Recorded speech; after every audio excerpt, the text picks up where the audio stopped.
بڑی حرمت ہے، لیکن اللہ کی عزت کی قسم ایک عام مومن کی حرمت اور عزت تو اس سے بہت زیادہ ہے۔ تو اب خود اندازہ لگائیے کہ جب ہم کسی کو ابھار رہے ہیں، کسی کو ہم چیلنج دے رہے ہیں سوشل میڈیا پر، یا اگر ہم غلط لوگوں کو، قاتلوں کو ہیرو بنا کر پیش کر رہے ہیں، تو ہم اس گناہ میں اتنے ہی برابر کے شریک ہیں جتنا گناہ کرنے والا شریک ہے۔ اچھا مفتی صاحب، اللہ تعالیٰ خود ہمارے عیبوں پر پردہ ڈالتا ہے، اور اسے وہی لوگ پسند ہے کہ جو لوگوں کے عیبوں کی پردہ پوشی کرتے ہیں۔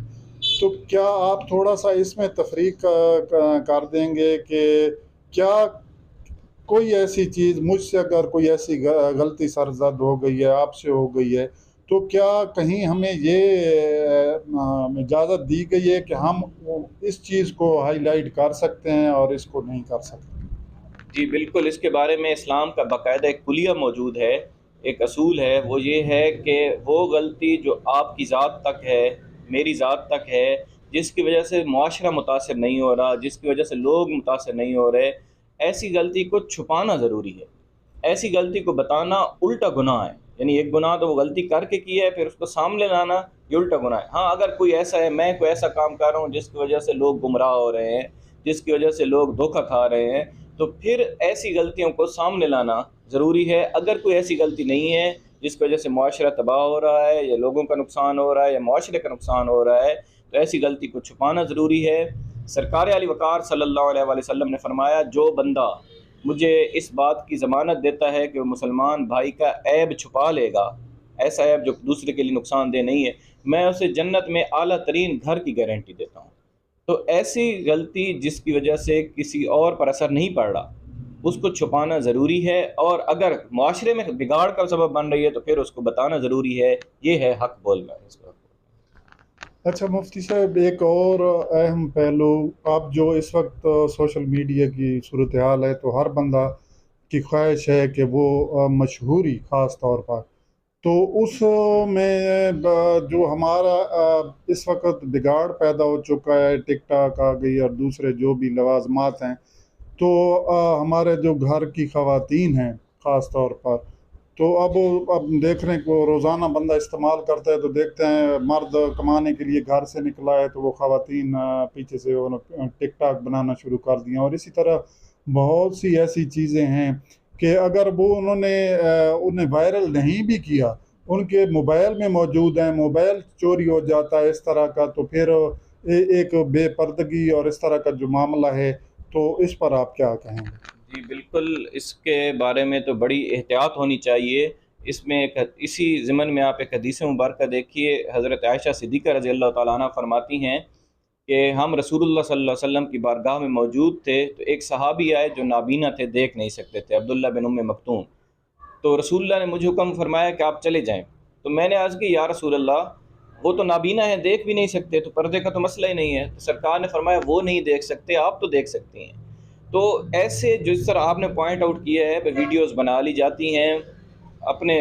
دیکھنے کے لیے، اپنی یاد کے لیے، اپنی یادداشت رکھنے کے لیے، میموریز کے لیے، لیکن بعض اوقات ہیک ہوتے ہیں یا پارٹیز میں یہ معاملات ہوتے ہیں اور لوگ بنا لیتے ہیں۔ ایسے ہزاروں واقعات ہوئے ہیں پاکستان میں جس کی وجہ سے قتل و غارت تک نوبت آ چکی ہے۔ تو لہٰذا اس معاملے میں بندے کی عزت اپنے ہاتھ میں ہے، اس معاملے میں احتیاط کریں۔ اگر کوئی یادداشت رکھنی بھی ہے، میموری، تو آپ کے پاس کوئی لیپ ٹاپ ہے یا ایک علیحدہ کارڈ ہے، اگر وہ بنانی ہے آپ نے تو اس میں رکھیں۔ ہر وقت آپ کے موبائل میں وہ نہیں ہونی چاہیے، خصوصاً ان بھائیوں کے لیے جن کی عورتیں بنا رہی ہیں ویڈیوز اور وہ منع نہیں کر رہے، ان کے لیے ایک حدیث مبارکہ ذہن میں رکھنی چاہیے کہ سرکار نے فرمایا، میری امت کا سب سے برا آدمی جو ہے نا وہ دیوس ہے۔ تو صحابہ کرام نے پوچھا، یا رسول اللہ دیوس کون ہے؟ آپ نے فرمایا، دیوس وہ بندہ ہے جس کی عورت برائی کی طرف جاتی ہے، فحاشی کی طرف جاتی ہے، کسی اور کی طرف جا رہی ہے اور وہ اسے منع نہیں کر رہا۔ تو اگر منع کر سکتے ہیں تو منع کریں، نہیں کر سکتے تو سائڈ پہ ہو جائیں، قطع تعلق کر لیں۔ لیکن بہرحال اس طرح گزارا کرنا کہ جو عورت جیسے بھی کر رہی ہے اور ہم کہیں جو اس کے ساتھ گزارا کرنا ہے، شریعت اس کی اجازت نہیں دیتی۔ اچھا مفتی صاحب، ویسے تو بہت زیادہ سوالات ہیں، چونکہ ہمارا جو وقت ہوتا ہے وہ بھی مختصر ہوتا ہے، تو آپ اس حوالے سے جو عام آدمی ہے جو بھی اس وقت ٹک ٹاک اور جو دوسرے پلیٹ فارم، فیس بک وغیرہ چیزیں استعمال کر رہا ہے، تو اسے آپ کیا احتیاط کا مشورہ دیں گے تاکہ کوئی ایسی چیز کہ جو اس کے لیے اس دنیا میں بھی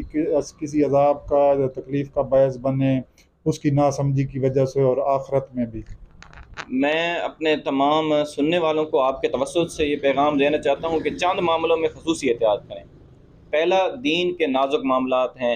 حرمت رسول کی بات ہے، رسول اللہ صلی اللہ علیہ وسلم کی عزت کی بات ہے، اس پر بات کرتے ہوئے انتہائی احتیاط کرنی چاہیے، کیونکہ یہ جو ہے نا دو دھاری تلوار ہے۔ اس کو بیان کرتے ہوئے جب یہ بات آگے بڑھتی ہے، معاشرہ اس وقت ہمارا جو ہے وہ یوں سمجھیں بارود کا ڈھیر ہے، اور اس کو ایک چنگاری کی ضرورت ہے، تو اس پر ایک احتیاط کریں۔ دوسرا، اپنی جو بھی آپ کی پردہ دارانہ چیزیں، وہ چاہے خواتین ہیں، چاہے کچھ راز ہیں، چاہے کوئی دوستیاں ہیں، تعلقات ہیں،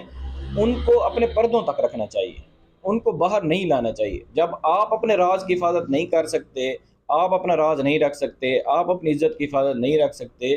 تو دوسرے سے کیسے توقع رکھی جا سکتی ہے کہ وہ آپ کی اور میری عزت کی حفاظت رکھے گا؟ تو جو بھی آپ کی پردے کی چیزیں ہیں، وہ عربی کا ایک مقولہ ہے، من کاتم اسرہ بالغ مرادہ۔ جس بندے نے اپنا پردہ پوشی خود کی،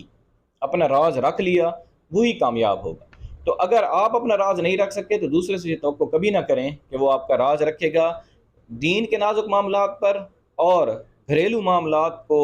کبھی بھی سٹیج کی، ویڈیو کی یا آڈیو کی یا محفلوں کی زینت نہیں بننا چاہیے۔ سرکار علی وقار صلی اللہ علیہ وآلہ وسلم نے فرمایا، میری امت کا سب سے برا آدمی وہ ہے جو رات کو اپنی بیوی کے پاس جائے، اس سے تعلقات زوجیت قائم کرے اور صبح لوگوں کو بتاتا پھرے کہ میں نے یہ کچھ کیا ہے۔ اب اس کی جدید صورت یہی آ گئی ہے کہ ہم اپنے گھریلو معاملات کو ویڈیو تک لے آئیں، ٹک ٹاک تک لے آئیں، فیس بک تک لے آئیں، اور پھر اس کے بعد ہم اس بات پر روتے ہیں کہ ہماری ویڈیوز لیک ہوتی ہیں یا لوگ ہماری عزتوں پر بات کرتے ہیں۔ تو موقع تو ہم نے خود فراہم کیا، لہٰذا اس معاملے میں خصوصی احتیاط برتنی چاہیے۔ جی مفتی صاحب، آپ کا بہت بہت شکریہ، آپ نے ہمیں وقت دیا۔